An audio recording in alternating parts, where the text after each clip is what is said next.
វ័យក្មេងគឺជាពេលវេលាមួយដ៏អស្ចារ្យ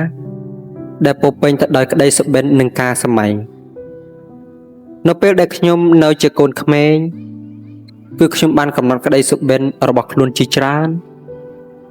ដែលសម្រាប់ខ្ញុំគឺជាភាពរីករាយហើយនឹងជាចក្ខុវិស័យនៃអនាគតក្តីសុបិនរបស់ខ្ញុំមិនត្រឹមតែជាការសម្រេចបានភាពជោគជ័យ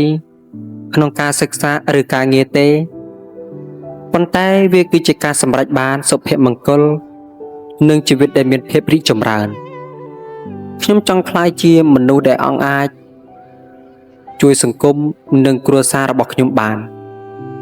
និងជាស្នាដៃដែលអាចទុកសិក្សារៀនសូត្រដល់កូនចៅជំនាន់ក្រោយបាននៅក្នុងចិត្តខ្ញុំគឺក្តីសុបិនមួយចំនួនបានក្លាយជាចលករជួយខ្ញុំចូលរួមប្រយុទ្ធជាមួយនឹងអតីតភាពនិងការលំបាកខ្ញុំដឹងច្បាស់ថាក្តីសុបិនមិនមែនគ្រាន់តែជាសុបិនក្នុងការគេងទេប៉ុន្តែជាសកម្មភាពដែលត្រូវបានជំរុញដោយចិត្តស្មោះត្រង់និងការខិតខំប្រឹងប្រែងក្តីសុបិនពីវ័យក្មេងបានបង្ហាញឲ្យខ្ញុំដឹងពីអតីតកាលនៃតម្លៃគោលដៅនិងការរីកចម្រើន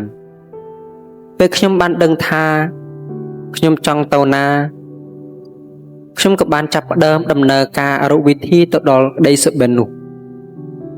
ទោះបីជាក្តីសុបិនខ្លះគឺមិនទាន់បានសម្រេចនៅឡើយប៉ុន្តែវាគឺបានផ្ដល់កម្លាំងចិត្តនិងជំរុញឲ្យខ្ញុំមិនបោះបង់ដែរវាគឺជាបាតុភូតដែលជួយខ្ញុំបន្តិចនិងបន្តរីកចម្រើននឹងធ្វើអ្វីដែលខ្ញុំចូលចិត្ត